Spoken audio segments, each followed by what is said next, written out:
Somebody is saying, I slept with my daughter. And you see the way you say, Now, for me as a therapist, I can't say, when you are a professional counselor, you can't be normal. You see what people cannot see. Yeah. You hear what people cannot hear. Yeah. So you see differently, you hear differently. But there's a level you get to in your experience as a professional counselor and as a therapist. You don't even have the capacity to exclaim anymore. You don't have the capacity. I cannot exclaim. And the reason is not because I'm losing my emotions or my empathy, is because I've gotten to the point where I understand that you are human. Anybody can mess up at any time. And in a lot of cases, you're not even in charge. It got to a point where I kill somebody. It's not my business. I'm listening. You're listening? I'm listening. You don't judge them? In fact, so you see that word, literally. We listen, we don't judge. That's your job. That is literally the job of a counselor. Who am I to judge you? I said in a lot of cases, you're not in charge. So I've been a church girl all my life. And I see problem in the church. You don't want to have sex before you get married. Yes. And you are masturbating. You are addicted to masturbation. Almost all of them. You're addicted to masturbation. So what are you celebrating? How do you keep yourself in check when you receive so much load from people? Because when people come to you, they dump themselves on you. So how do you then help your own self? So, hello people, welcome to another episode of Sound Minds Podcast. And Sound Mind Podcast, of course, I bring sound minds to come elevate your thinking, shape narratives, and drive conversations that would last on the sands of time. Today, I have my namesake in the studio. Half of the name. My name is Tolu Alashe. Her name is Tolu Oko. She is the Provost of the Institute of Counseling in Nigeria, one of the foremost sex therapists, professional mental health practitioners, head therapist at Intimacy Clinic. She's also the current president of the Association of Counseling, Matchmaking and Psychotherapy of Nigeria. Ladies and gentlemen, I have Dr. Tolu Oko Igaire. How are you, ma? Thank you for Good to see you, ma. You're glowing. The pleasure is yes, mine. ma. One of the reasons why I wanted to have you is because I really love consistent people that don't just shift and they're just tossed here and there, by everything. But you have stuck to this craft, especially in a country where the things you talk about are not very conventional. People don't like to talk about it, always shy away from it, but you stuck by it. However, you help people with their mental health, you help people with their sex life, you help people with counseling, various other things. How do you keep yourself in check when you receive so much load from people? Because when people come to you, they dump themselves on you. So how do you then help your own self? So thank you, Tolu. Yes, ma. Good job, Thank and I'm you. glad to be here. I'm so happy to have you, ma. And well done to you and all your crew. Yes, ma. So to answer your question, I was in a mini training. And somebody was saying, so it was for counselors, yes. It was for the association. And then someone said that as counselors, we're meant to be making comments that as counselors and therapists, people that are helping other people, that we need to be very careful so we don't project ourselves on other people. Yes. So you don't use your own experience to judge other people, what you are dealing with to judge other people. That was our contribution. Yes. I wanted to say something to that, but I'm like, there's no need, Joe. People are just sharing. So, but that, I remember that because that was like a few days ago. And my response is what I want to use to respond to your question. And that would have been, you have no business being a therapist. You have no business being a counselor if you cannot pull yourself out of the mess or messes of others. Yes, ma'am. So it's skills. It's something you need to develop because you are human. It will come to you, and you can't rule projection out of counseling session, the therapy session. You can't rule out transference and counter transference. It's going to happen. But it's a skill that you develop as you practice. So I will tell you, at the early stage of my practice, I was in a space because I'm so passionate. I'm still very, very passionate about what I do because maybe I know what people don't know when it comes to mental health. Yes. It's a way I process it. So I don't think Nigerians are processing it that way. So it just puts me like on my toes, like I want to help. So because of that, if you come to the Chartered Institute of Counseling, Yes. your first class, you will see a mug. That's a picture. And the mug says, I used to be normal, but now I'm a counselor. When you're a professional counselor, you can't be normal. You see what people cannot see. Yes. You hear what people do not cannot hear. Yes. So you see differently, you hear differently. If I'm watching a movie with my family members, we are watching the same movie, and everybody will be describing the movie. And when they probably say, oh yeah, now, what do you think? When I say my own, they will ask you like, are we watching the same movie? Because I'm not hearing what they are hearing. Yes. So that's the way we are. So at the early stage of my practice, I was, the passion and all of that. So I go all in. So if you want to be a professional counselor or a therapist, one of the things you learn is how to go into your client. We trained this specifically at the Institute. Yes. How to go into your client's world with your emotions. Very dangerous.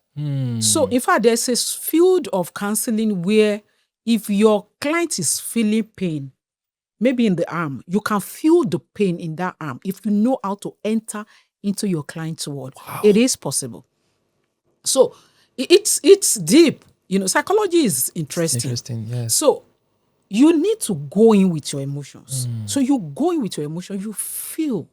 So when they say empathy, empathy is put yourself in other people's shoes. Yes. Empathy is strong in counseling. But empathy is not just put yourself in other people, it's feel. Yes. So you feel what your client is feeling because you want to help them. And that's why you don't see them the way other people see them. Yes. Somebody is saying, I slept with my daughter. And you see the way you say, Now for me as a therapist, I can't say, there is some new set of therapists that say, you should show your emotion. But I'm still in that school of thought because you're going to mess things up. Yes. When my clients are talking to me, they are telling me, oh, Dr. Tolu, you are saying certain things and I'm listening. And then you'll be like, did you hear me? I hear you. And I'm not forming it. I'm not doing it.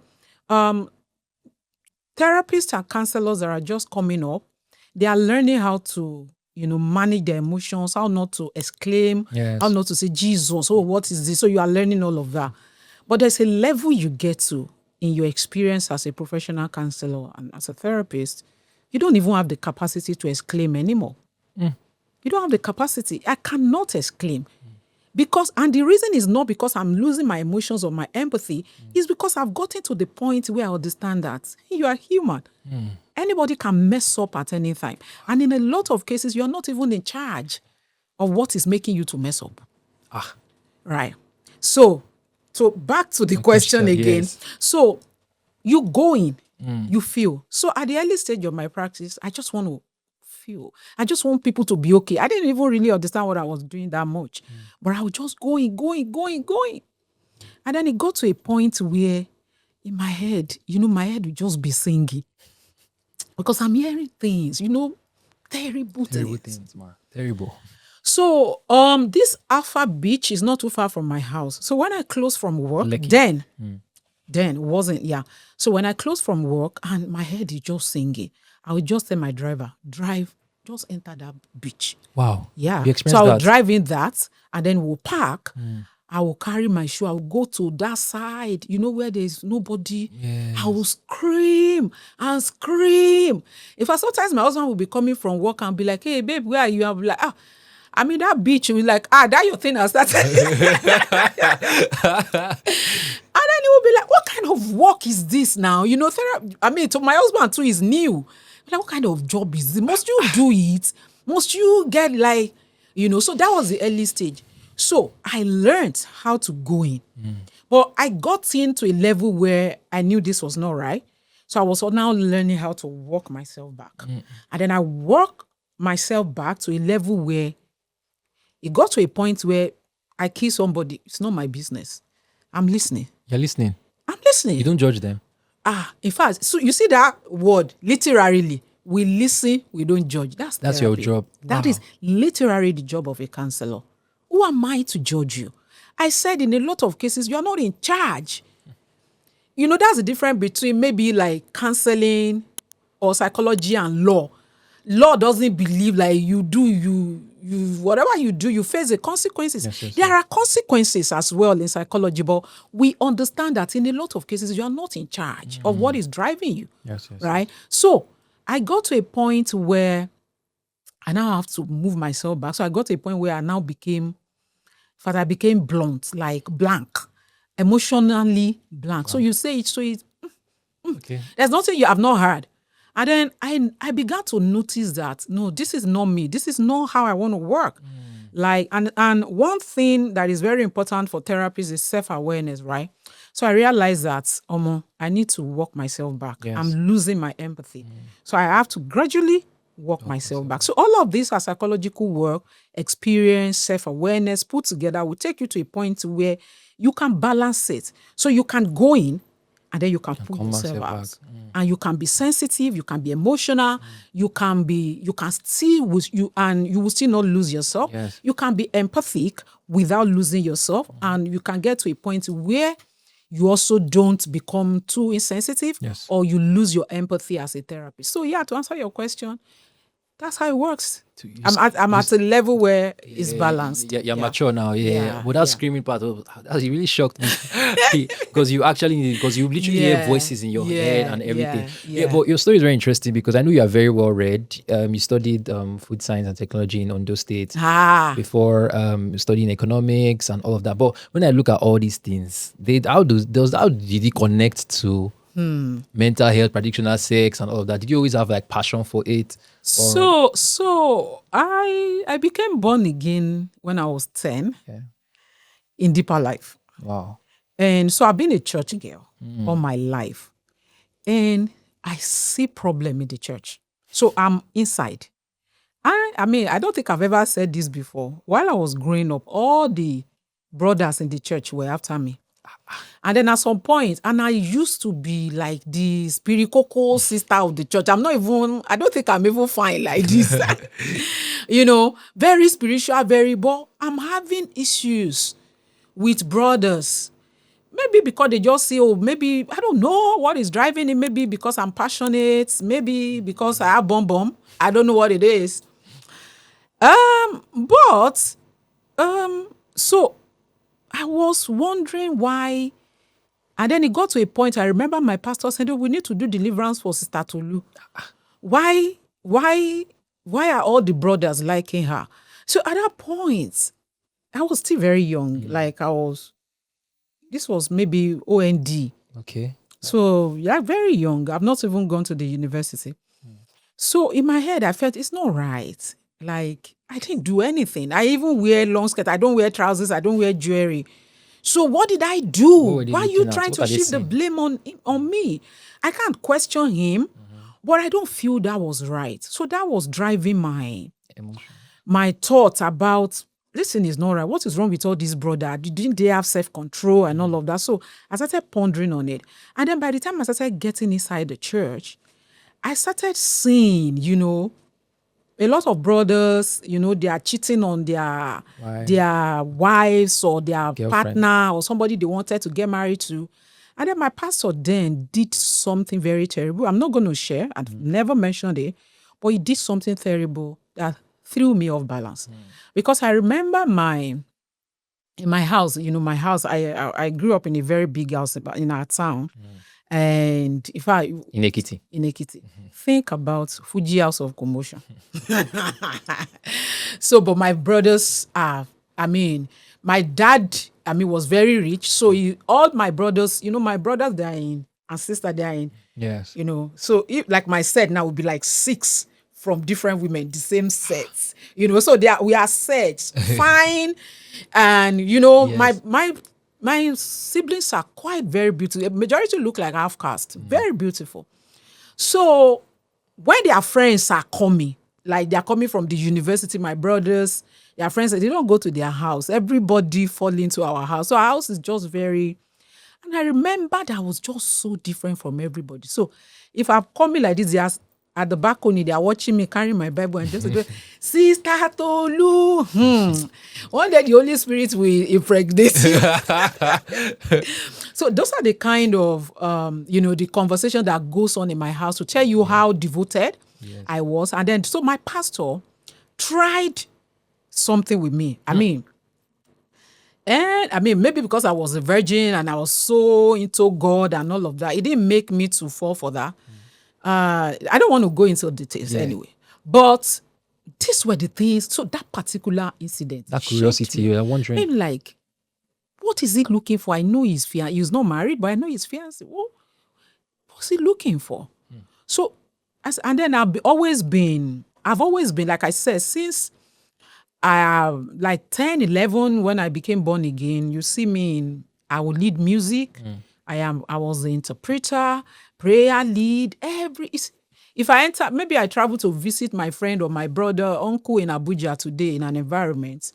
In the next 3-4 days, their church, they will have known me because I'll be everywhere. I'll be singing, even if I'm staying for 1 week. Wow. And when I'm leaving, everybody will, Tolu, sister Tolu, sister Tolu. So I've always been like that, right? So I'm coming to that question. What's the question? The question I asked you was that in terms of food science, economics, how are you able to connect church. It? So I started seeing, and then by the time I started growing in the church, I saw people suffering. I saw people suffering sexually, especially. My God. And they are not able to talk. And they are not able to talk, because, for example, like I said, those brothers, in my head, I'm like, why are you coming to me? I didn't do anything to you. I'm wearing maxi gowns, it's maxi. So what's it, right? So, but I noticed that, but even with that, my curiosity, I couldn't question them. Yes. Even when they say, oh, Sister Tolu need deliverance, I couldn't, but in my mind, I felt that's not right.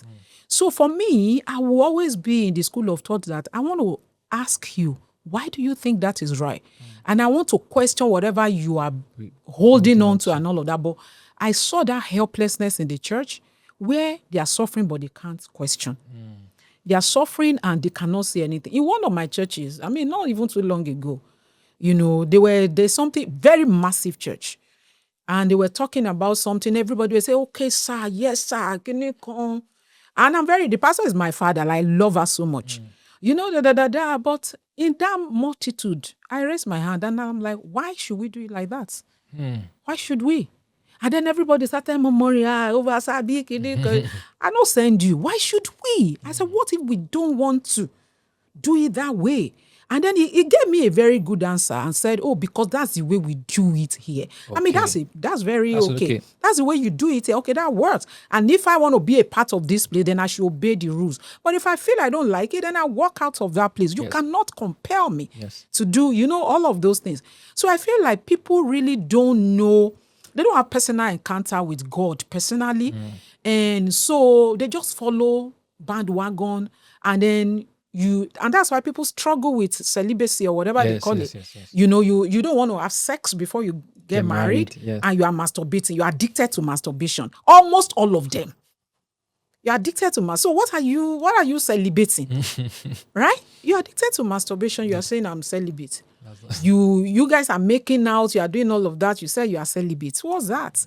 So it's because you don't know, you don't understand why you are doing what you do. So because when your why is clear, the how becomes easy. Yes. So for a lot of people in the church, I don't think the how, the why is clear. So that was my driving force. That was where it started from. I wanted to help.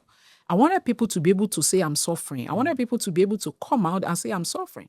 And personally too, I wasn't too experienced when it comes to sex. Yes. And personally, when I got married, I was questioning some things like, okay, why is it like this? Why should it be like this? Why is it not like this? And so there was one woman, my husband was in Calabar at the time. And then there was one woman that had a radio show on sex. And then I went visiting. And my husband has been telling me, if you see every time he comes, you say what that woman said this weekend, that woman. So when I went visiting, I'm like, that woman, I must listen to this show. And I listen and I'm like, okay, if she can talk like this, why can't I? I don't think anybody even knows her outside Calabar. Wow. She was another level.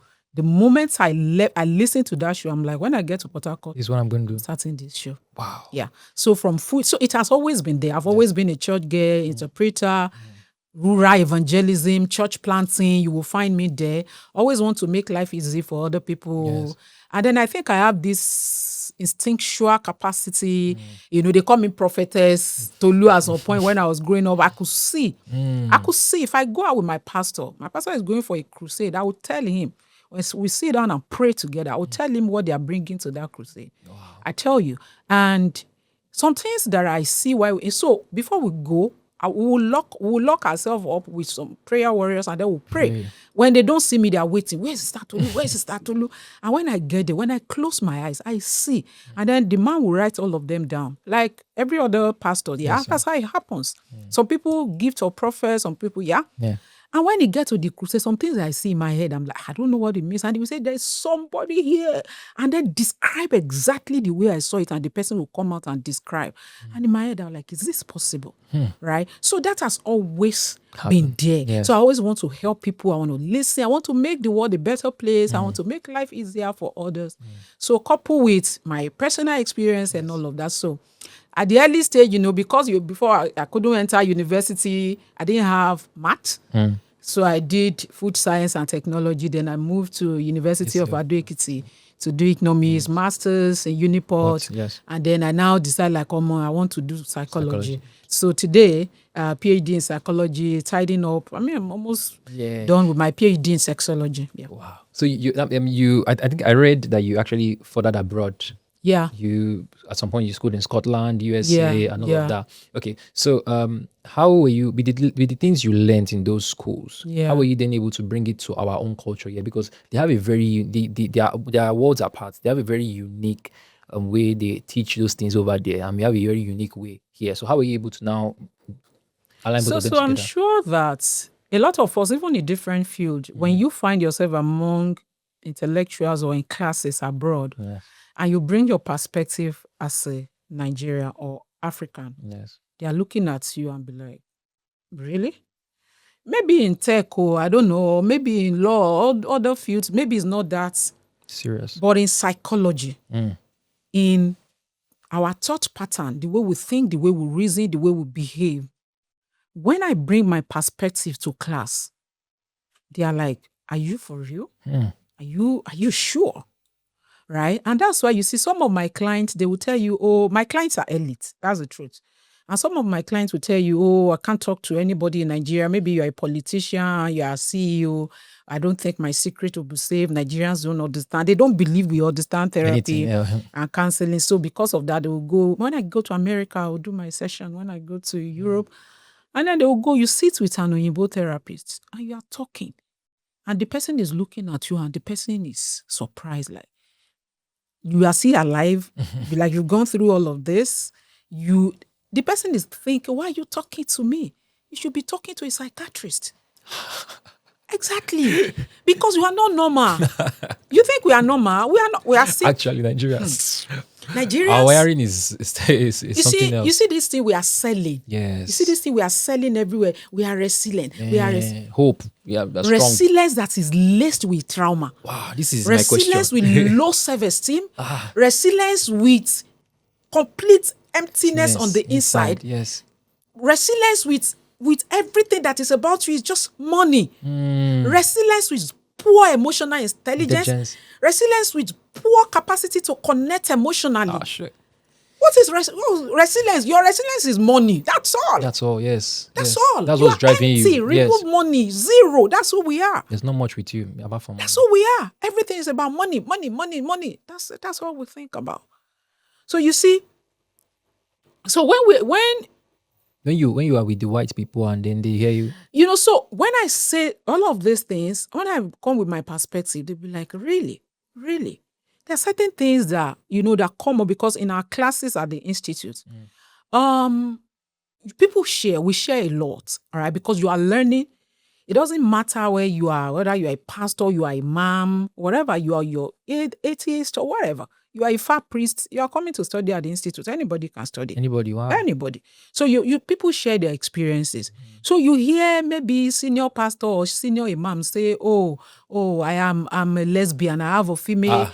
And then you are like, so the way you are saying, the reason why they are sharing in classes, you should be able to listen without saying, because they are human. You don't understand their story. You don't know where they are coming from. You don't know what is driving that behavior.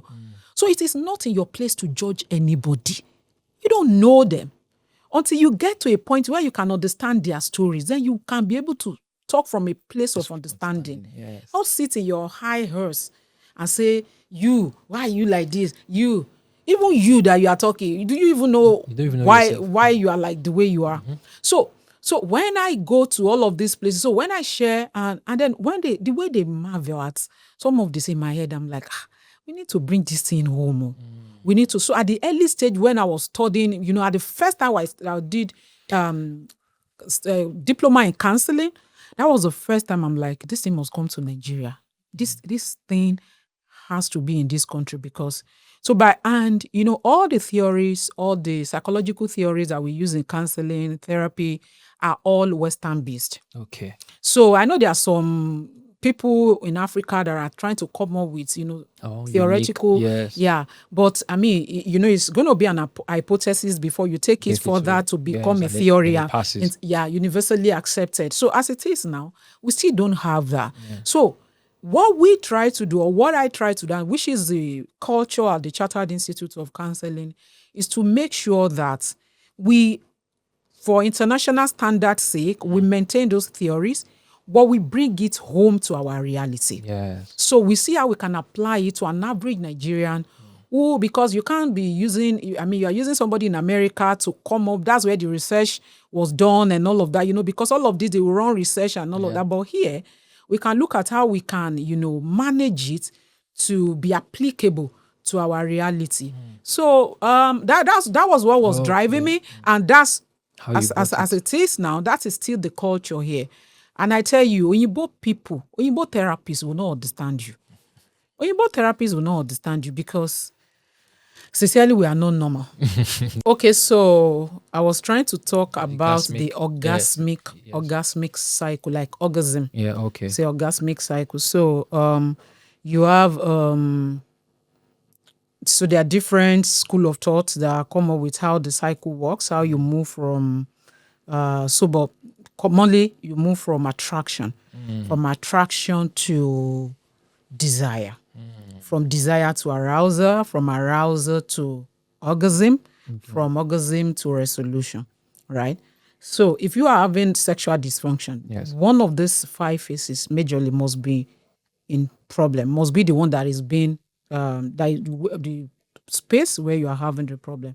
So you could be having the problem at the attraction level. Yes. So you are not attracted. And then you could be having the problem at the desire level. So you could be attracted, but you don't desire the person. And then it could be at the arousal level.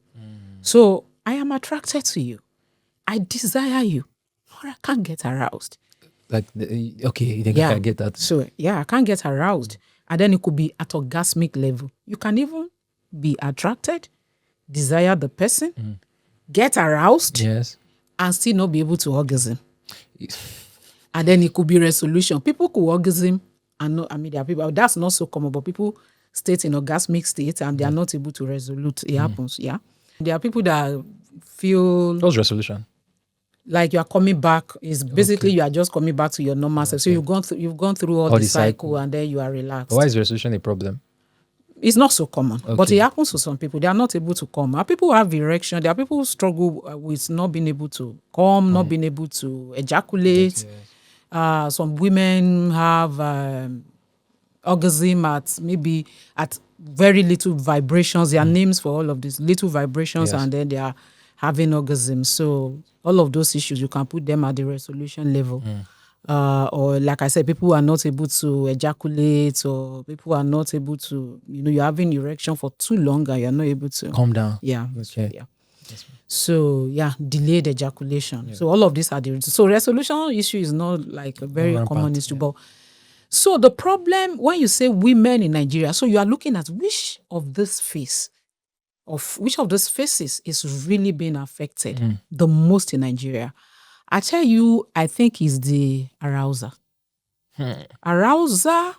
So from my experience, I think there is this contrast or disparity between our men and our women. The woman is looking for emotional connection in a lot of cases. A lot of women are like that. and the men are looking for open. Pleasure. Just enter, come out. So the women are like, and then so emotional connection in terms of before, not necessary. And you know, I was talking to someone, and the person was like, "How could you be saying that?" That's just, I mean, that's the state where I am now. I don't feel anything. Like, I don't feel anything. But it is the same thing when the person is saying, buy me flour, buy me this, and you say, oh, I don't know how to do it.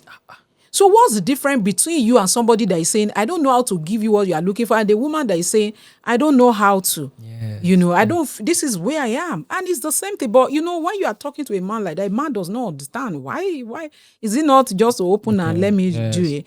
So I feel like a lot of women, a lot of our men are not so good. I mean,